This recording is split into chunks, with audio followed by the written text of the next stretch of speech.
ആൽപ്പൻ കിച്ചന്റെ പുതിയൊരു എപ്പിസോഡിലേക്ക് എല്ലാവർക്കും സ്വാഗതം.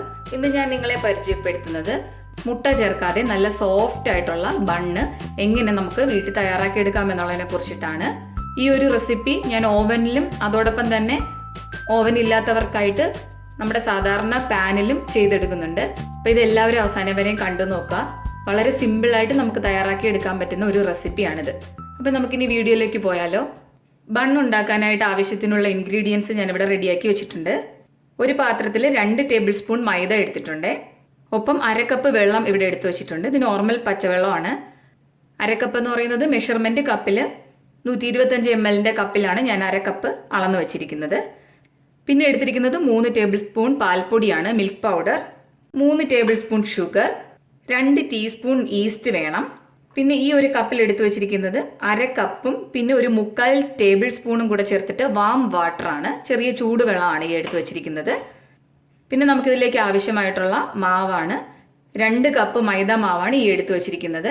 250 ml 2 കപ്പ് അളന്നെടുത്തിരിക്കുന്നത്. പിന്നെ ഇതിലേക്ക് നമുക്ക് 3 ടേബിൾ സ്പൂൺ ഓയിൽ വേണം. ഞാനിവിടെ സൺഫ്ലവർ ഓയിലാണ് എടുത്തിരിക്കുന്നത്. അപ്പോൾ ഏതെങ്കിലും വെജിറ്റബിൾ ഓയിൽ തന്നെ എടുക്കാൻ ശ്രമിക്കുക. ഇതൊക്കെയാണ് നമുക്ക് ഈ ബൺ തയ്യാറാക്കാനായിട്ടുള്ള ബേസിക് ഇൻഗ്രീഡിയൻസ് എന്ന് പറയുന്നത്. പിന്നെ നമുക്ക് അവസാനം ഉപയോഗത്തിനായിട്ട് ഈ ഒരു ബൗളിൽ ഞാൻ കുറച്ച് തണുത്ത വെള്ളം എടുത്തിട്ടുണ്ട്. ഇത് നമ്മൾ ഫ്രിഡ്ജിലാണ് വെച്ചെടുക്കുന്നത്. പിന്നെ ഒരു ബൗളിൽ ബട്ടർ എടുത്തിട്ടുണ്ട്. ഇത് നമുക്ക് അവസാനമാണ് ആവശ്യം. നമ്മൾ ബണ്ണ് ഉണ്ടാക്കിയ ശേഷം ഈ ബട്ടർ ഒന്ന് മെൽറ്റ് ചെയ്തിട്ട് അതിൻ്റെ പുറത്ത് പുരട്ടി കൊടുക്കാനായിട്ടാണ്. അപ്പം ഞാൻ ഈ 2 സാധനങ്ങളും ഫ്രിഡ്ജിലാണ് ഇപ്പോൾ വച്ചേക്കുന്നത്. ഇത് നമുക്ക് ഇപ്പോൾ എന്തായാലും ആവശ്യമില്ല. ഇനി നമ്മൾ ആദ്യം ചെയ്യാൻ പോകുന്നത്, നമ്മൾ എടുത്തു വെച്ചിരിക്കുന്ന 2 ടേബിൾ സ്പൂൺ മൈദയും 1/2 കപ്പ് വെള്ളവും ചേർത്ത് ഒരു പാനിലിട്ടിട്ട് ഒന്ന് കുറുക്കിയെടുക്കുക. ഞാനിവിടെ ഇപ്പോൾ ഒരു പാൻ അടുപ്പിൽ വെച്ചൊന്ന് ചൂടാക്കിയിട്ടുണ്ട്. അതിലേക്ക് ഞാൻ ഈ മൈദ ഇട്ട് കൊടുത്തു. ഒപ്പം നമ്മൾ എടുത്തു വെച്ചിരുന്ന 1/2 കപ്പ് വെള്ളം ഒഴിച്ചു കൊടുത്തു. ഇനി ഇത് നല്ലതുപോലെ ഇളക്കി കൊടുക്കണം. ഇതൊരു പേസ്റ്റ് രൂപത്തിലാവുമ്പോൾ നമുക്ക് തീ ഓഫ് ചെയ്തിട്ട് മാറ്റി വെക്കാം. ഇതിപ്പോൾ ഇവിടെ ഒരു പേസ്റ്റ് പരുവത്തിലായിട്ടുണ്ട്. അപ്പോൾ ഇനി നമുക്കിത് തീ ഓഫ് ചെയ്തിട്ട് തണുക്കാനായിട്ട് മാറ്റി വെക്കാം. ഇനി നമ്മൾ മാവ് കുഴയ്ക്കാൻ ആവശ്യത്തിനുള്ള ഒരു വലിയ ബൗൾ എടുക്കുക. അതിലേക്ക് നമ്മൾ എടുത്തു വെച്ചിരുന്ന ചൂടുവെള്ളം ഒഴിച്ചു കൊടുക്കുക. പഞ്ചസാര ചേർത്ത് കൊടുക്കാം, ഈസ്റ്റ് ചേർത്ത് കൊടുക്കാം, പാൽപ്പൊടി ചേർത്ത് കൊടുക്കാം. പിന്നെ ഇതിലേക്ക് നമ്മൾ 1/2 ടീസ്പൂൺ ഉപ്പ് കൂടെ ചേർത്ത് കൊടുക്കുന്നുണ്ട്.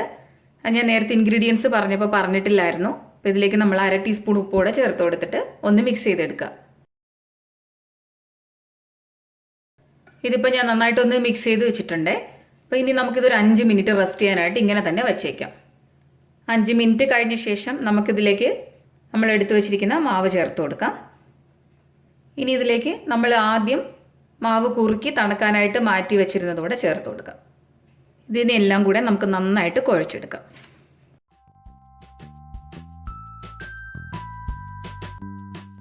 മാവ് കുഴയ്ക്കുന്ന സമയത്ത് നമ്മളിതിൽ ചേർത്തിരുന്ന വെള്ളം ചിലപ്പോൾ പോരാതെ വരും. അപ്പോൾ നമുക്ക് എക്സ്ട്രാ ആയിട്ട് 2-3 ടേബിൾ സ്പൂൺ വെള്ളവും കൂടെ ചേർത്തിട്ട് കുഴച്ചെടുക്കാം. വെള്ളം ചേർക്കുമ്പോൾ കുറേശ്ശെയായിട്ട് ചേർത്ത് കൊടുത്തിട്ട് കുഴച്ചെടുത്താൽ മതി.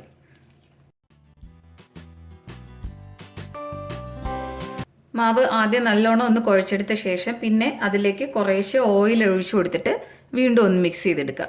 കുറേശ്ശെ ഒഴിച്ചു കൊടുത്താൽ മതി.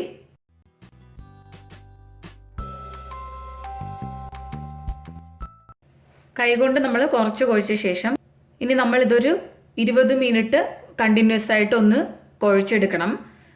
നമ്മൾ കുഴയ്ക്കുന്നതിനനുസരിച്ചിട്ടായിരിക്കും ഈ ബണ്ണ് നല്ല സോഫ്റ്റ് ആയിട്ടുണ്ടാവുക. ഞാനിനി ഇത് ഈ ഒരു കിച്ചൺ ടോപ്പിലേക്ക് ഇട്ടിട്ടാണ് ബാക്കി കുഴച്ചെടുക്കുന്നത്. അപ്പം നമുക്കിത് 2 കൈയും കൊണ്ട് ഇതുപോലെ ഒന്ന് വലിച്ചിട്ട് ഒന്ന് കുഴച്ചെടുക്കണം. ഇതൊരു 20 മിനിറ്റ് കുറഞ്ഞത് നമ്മൾ ചെയ്ത് കഴിഞ്ഞാൽ ബണ്ണ് നല്ല സോഫ്റ്റായിട്ട് കിട്ടും. അപ്പോൾ ഇത് ഇങ്ങനെ ചെയ്യാനായിട്ട് ആരും മടിക്കരുത്. അപ്പോൾ ഇങ്ങനെ ചെയ്തിട്ടില്ല എന്നുണ്ടെങ്കിൽ ബണ്ണ് ഒട്ടും സോഫ്റ്റ് ഉണ്ടാവില്ല. കുഴയ്ക്കുന്ന കാര്യം അത്യാവശ്യ സമയം എടുത്തിട്ട് തന്നെയാണ് ചെയ്യേണ്ടത്.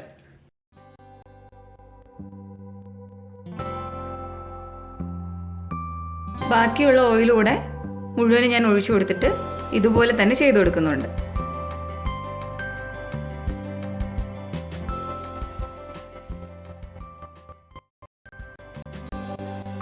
മാവ് ഇപ്പോൾ ഇവിടെ ഞാൻ 20 മിനിറ്റ് കണ്ടിന്യൂസ് ഒന്ന് കുഴച്ചെടുത്തിട്ടുണ്ട്.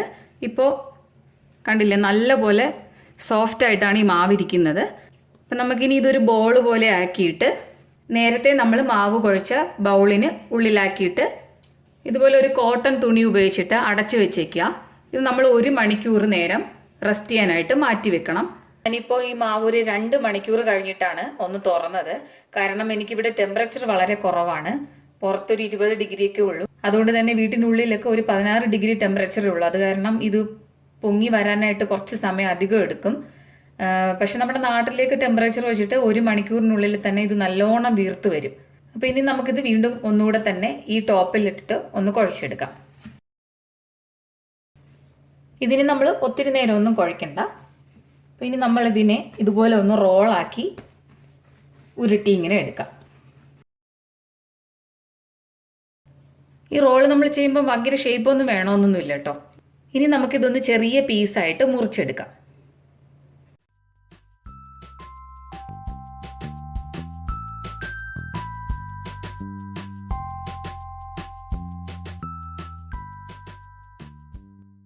ഞാനിപ്പോൾ ഇതെല്ലാം ഒന്ന് മുറിച്ചെടുത്തിട്ടുണ്ട്. ഇനി നമ്മൾ ഈ പീസസ് നമ്മൾ ബണ്ണിൻ്റെ ഷേപ്പിലാക്കി എടുക്കണം. അതിന് നമ്മൾ ചെയ്യേണ്ടത് ഇതുപോലെ ഉള്ളിലേക്കാക്കി കൊടുക്കുക. അതായത് ഈ അടിഭാഗം ഇങ്ങനെ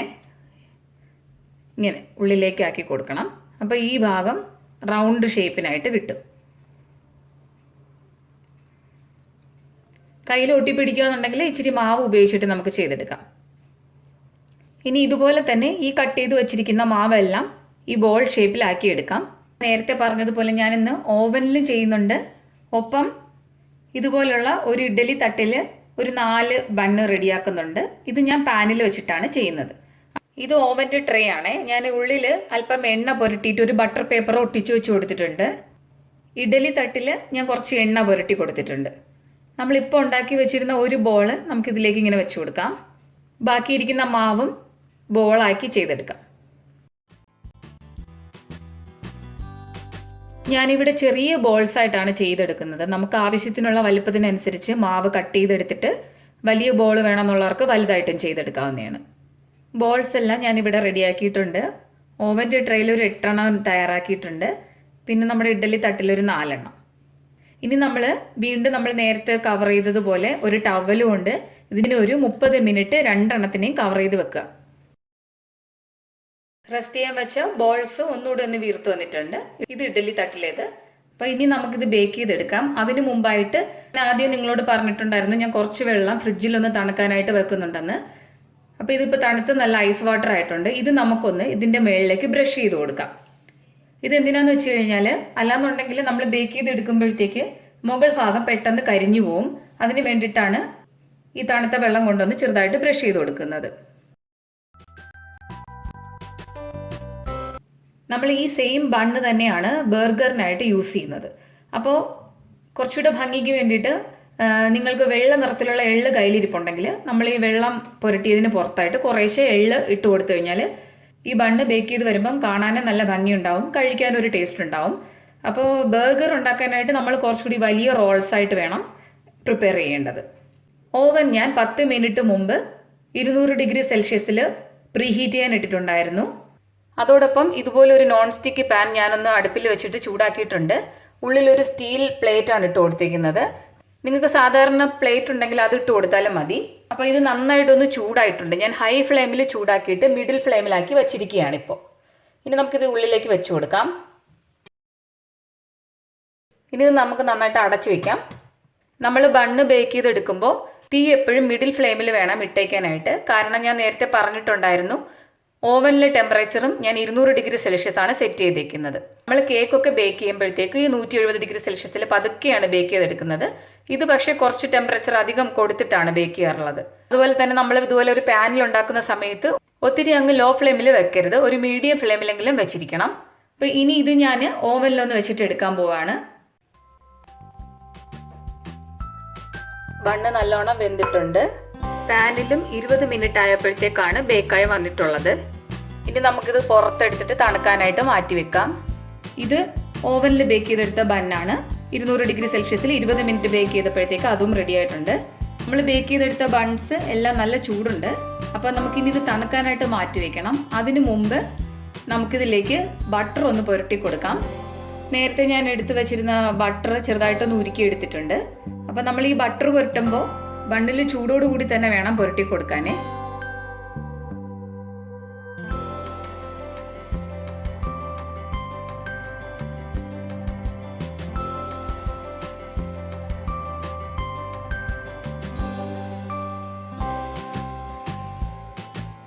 2 ട്രേയിലെ ബണ്ണിലും ബട്ടറൊക്കെ പുരട്ടി വെച്ചിട്ടുണ്ട്. ഇത് നമുക്ക് നല്ലോണം തണുക്കാനായിട്ട് മാറ്റി വെക്കാം. തണുത്ത് കഴിഞ്ഞതിന് ശേഷം ഇതിനെ ഒന്ന് മുറിച്ച് കാണിക്കാം. ബന്നുകൾ ഇപ്പോൾ ഒന്ന് തണുത്തിട്ടുണ്ട്. ഇനി ഞാനിതൊന്ന് മുറിച്ച് കാണിക്കാം. ആദ്യം നമ്മൾ ഇഡ്ഡലി തട്ടിൽ പ്രിപ്പയർ ചെയ്തെടുത്ത ബന്നൊന്ന് കാണിക്കാം. തൊടുമ്പോൾ തന്നെ വളരെ സോഫ്റ്റാണ് ഈ ബന്ന്.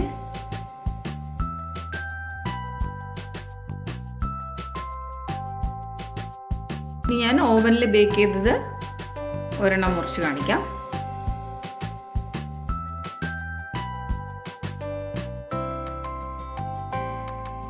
ബണ്ണ് നമുക്ക് ഇത്രയും കളർ വേണ്ടാന്നുണ്ടെങ്കിൽ കുറച്ചുകൂടി നേരത്തെ നമുക്ക് പുറത്തെടുക്കാം.